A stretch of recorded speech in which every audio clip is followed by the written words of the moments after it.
¿Qué me habla?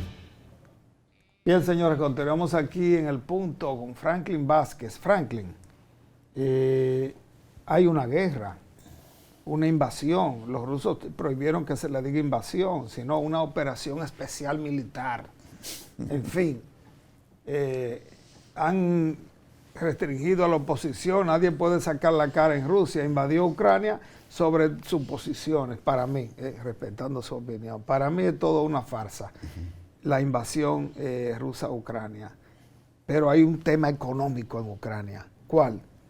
¿Qué necesita Rusia? Aparte de todo lo que esgrimió el dictadorcito Stalin, Putin, que las tuberías de grifo de combustible, de petróleo, que pasan por Ucrania, pagan millones de pesos. Si Rusia tiene un gobierno títere, puede hacer lo que quiera, aunque cierren Nord Stream 2.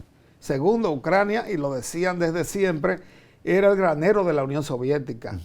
Y sigue siendo el país más productor de cereales y de todo en Europa.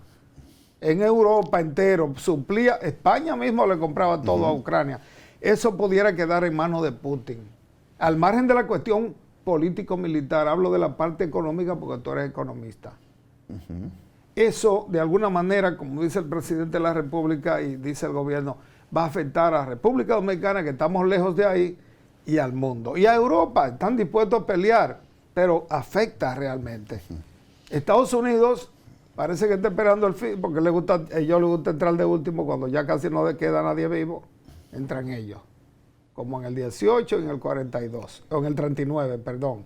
Entonces, ¿qué te parece a ti este juego de la geopolítica económica de Putin? Por ahí es que iba a empezar. Primero es un tema geopolítico. Y cuando digo geopolítico es, porque si tú ves la zona que ocupa Ucrania, que es toda esa zona sureste, por ahí, el que controla eso, te puede controlar casi el resto de Europa. Eso en primer lugar. En segundo lugar está el tema económico. No hay ninguna guerra que no tenga una explicación económica. Y la explicación económica, obviamente, es que Ucrania es el mayor productor de uranio, que es uno de los mayores elementos para casi todo lo que, en lo que se produce. ¿Entiendes? Desde tecnología, desde las naves espaciales, todo lo que es uranio, es uno de los mayores productores. En tercer lugar, lamentablemente, uno de los primeros efectos que nosotros vamos a tener como América Latina y como país República Dominicana es la disminución del turismo. Nosotros tenemos ahora mismo unos 15,000 ucranianos. ¿Y rusos? No, es que Rusia es una colonia en República Dominicana. Rusos, sí. Entonces ya ahora mismo se suspendieron unos vuelos que venían de charter desde Rusia. Entonces tú vas a tener un efecto en el turismo inmediatamente. Ya lo está teniendo. Entonces, esos son elementos importantes que de alguna manera hay que analizar y hay que ver qué ocurre. Pero el segundo lugar, que tú lo pusiste también, es el aumento de los precios del petróleo. Van a seguir ahora. Y el aumento de los precios de la materia prima, del trigo, del maíz, van a continuar con un elemento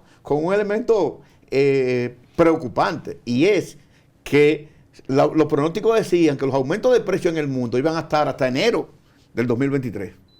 Los aumentos de precios. Ahora no se sabe. Porque esta guerra es nueva y esta guerra le inyecta un problema al mundo terminando una pandemia. Fíjate que los países comenzaban a recuperarse. Ahora tú tienes otra situación que le pone el dedo en la llaga al resto de la economía mundial. Y eso, que es lo que yo estoy tratando, o no tratando, sino analizando bien, si China toma la excusa de Rusia para ir detrás de Taiwán, tú vas a tener un problema a nivel mundial, porque los Estados Unidos no se van a quedar dados. Por lo menos en ese caso. De Ucrania puede decir que, bueno, solamente con lo que son las medidas que se toman para presionar a Rusia, pero ya con este caso tendríamos un tema mucho más complicado en términos de la geopolítica. Porque tú sabes que los Estados Unidos es el único país en el mundo que tiene casi control de por donde pasa el comercio, junto con China. Y obviamente si te cambian la realidad geopolítica, inmediatamente te va a cambiar la realidad económica. ¿Entiendes? Entonces la situación es convulsa ahora mismo en Europa y en esta hay negociaciones que se están haciendo en este momento en Bielorrusia entre Ucrania y Rusia. Entonces hay que apostar a que la guerra se detenga. Eso, además, que la cantidad de gente que ya está muriendo. Y obviamente tú vas a tener ahí unas secuelas posteriores que no se sabe hasta dónde se puede llegar. Bueno, hay dos factores para mí. Hay dos factores. Llegar a un acuerdo que no van a llegar, evidentemente. El objetivo ya de Putin es poner un gobierno títere, no reconocido por la Unión Europea y Estados Unidos, instigar la rebelión interna. ¿Qué es lo que está provocando? Hasta ver dónde Putin llega, que amenazó con armas nucleares y amenaza con hacer Bielorrusia también un país nuclear. Es un disparate nuclear. Eso.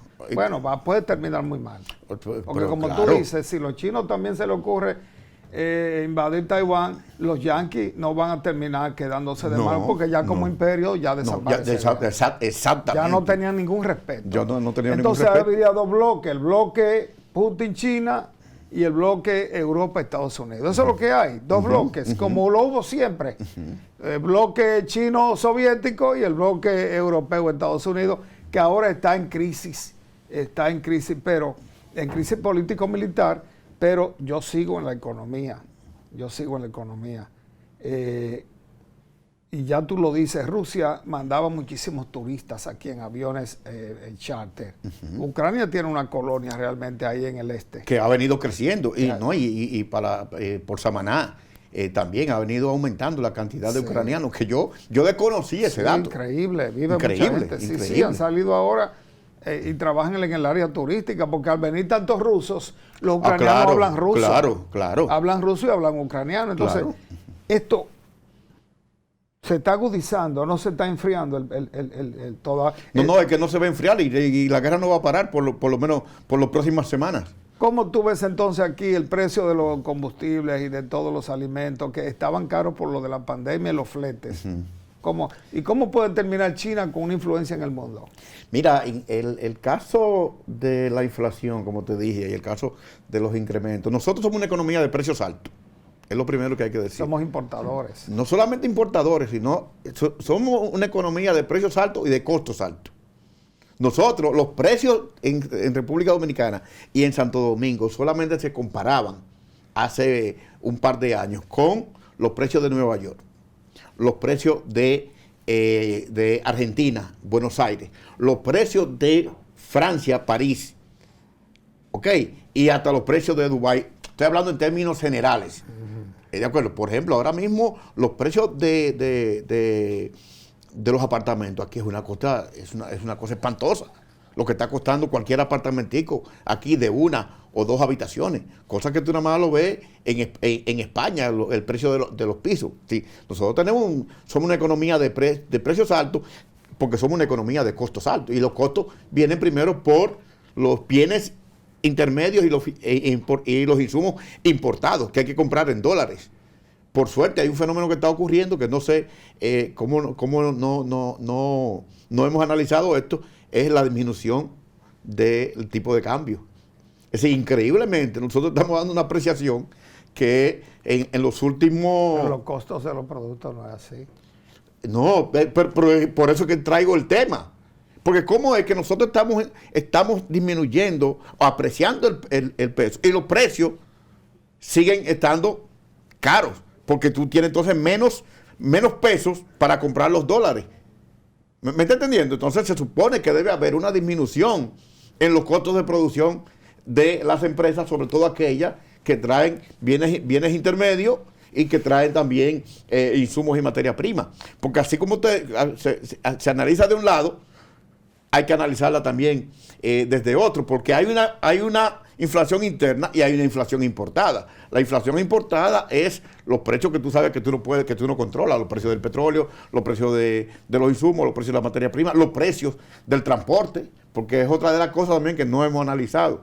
Uno de los incrementos que va todavía a haber más, y ya tenemos 2 años en eso, es el precio de los fletes, el precio del transporte de todo lo que es la mercancía internacional, que se incorpora a todo este aumento en los precios de la materia prima y de lo que es también los combustibles. La situación a nivel mundial no es fácil en estos momentos. Muchos países no se han recuperado todavía de la crisis económica y la crisis sanitaria por el COVID-19. Y ahora viene esta guerra. Países de Europa, países de África, países asiáticos que todavía no se han recuperado del todo. Por lo cual, yo realmente no te puedo decir un pronóstico de hasta dónde vamos a llegar. Porque todo va a depender de que hayan negociaciones. Y en el caso de China, por último, que me preguntaba, China está jugando muy bien a la política y está jugando muy bien al control de la economía mundial. Y lo está haciendo con inteligencia. Fíjate ahora que se han mantenido como al margen. A ellos les conviene. Pero claro. ¿Para qué ellos quieren pelear ahí? Absolutamente para nada. Además, la economía china es la economía que más ha crecido en los últimos 30, 40 años en el mundo. Entonces tú no tienes necesidad. Además, ellos no tienen ninguna crisis interna. No tienen ningún problema. Ni tienen nada que buscar ahí. Ni siquiera tienen que intervenir en Taiwán, tampoco. No tienen que buscarse un problema ahí. Esos son 10 millones de gente. Pero y no es independiente. No, y depende mucho de la propia economía china. Pero están conectados, nada más es la cuestión política. Sí. Es lo único. Pero te voy a decir algo más que a mí me llama poderosamente la atención. Rusia no es una economía pujante. Rusia no es una economía que tú digas porque en algunos casos se habla que las guerras son las que impulsan después las economías. Ahí no, va a ser al revés. Ahí no hay nada que buscar. Así es. ¿Entiendes? Entonces, yo definitivamente no te puedo dar un pronóstico, como te dije, de lo que va a pasar en la economía mundial, porque ya estamos dependiendo de lo que pase en la geopolítica y obviamente en esta carrera armamentista y nuclear que Putin está amenazando con... Que no lo hizo ni siquiera Stalin. Pero es que a nadie en el mundo le conviene de que una guerra nuclear. Y eso es una cosa... No, porque se van de paro todos. No, todo el mundo. Principalmente las superpotencias. No, todo el mundo, ¿no? Y nosotros, siempre lo he dicho, nosotros seremos un ensayo para ver cómo se va una isla. Sí. ¿Tú entiendes? Es decir, porque eso lo van a hacer, ¿eh? Primero vamos a ensayar con una isla, a ver. No, ellos se matan primero, porque si Putin lanza una bomba que tiene mucho más que Estados Unidos, le van a responder de inmediatamente Francia, Londres y Estados Unidos, que son un solo grupo de armas nucleares. Y deben estar también a la expectativa, porque tienen 7 minutos para poder defenderse, o 7 segundos. Sí, no, definitivamente. Y esta crisis, de alguna manera, esta crisis mundial, nos tiene que poner a pensar nuevamente ¿quién es que está controlando el mundo. Bueno, hay una cosa que sí te digo en términos personales. Yo, leyendo un poco la historia del comportamiento de Adolfo Hitler, yo soy de lo que creo que a Putin hay que frenarlo ahora. Si lo dejan que avance sobre Ucrania... no. Él vuelve a hacer la unión... Después que mueran 20 millones de gente es que van a terminar con él. No, o se termina ahora por siempre, o se deja que siga caminando, y si sigue caminando es peor. Pero es que el fenómeno que está ocurriendo ahora con Putin es un fenómeno contrario a como el mundo iba. Porque ahora tú no quieres dictadores, y tú no quieres dictadores de... Pero él tiene un ínfola del nacionalismo. Él siempre ha dicho que la mayor tragedia del siglo XX fue la disolución de la Unión Soviética. Que él quiere, donde quiera que hay rusos, establecer una línea de contención. Lo hizo en Georgia, lo hizo en Moldavia, y ahora lo hizo con Crimea, con Ucrania, que le quitó Crimea, después le quitó, entonces el tipo entró más para allá y va a seguir entrando más. Entonces es un problema serio, pero eso quizás no lo veamos nosotros, y si lo vemos nos van a enterrar de primero, porque va a ser un ensayo, como tú dices. A ti primero, yo después. Sí, yo no tengo problema con eso. Gracias, Franklin Vázquez, por haber estado aquí en este programa de nuevo, un gran amigo. Y nosotros pues nos vemos en una próxima entrega de El Punto. Hasta la próxima.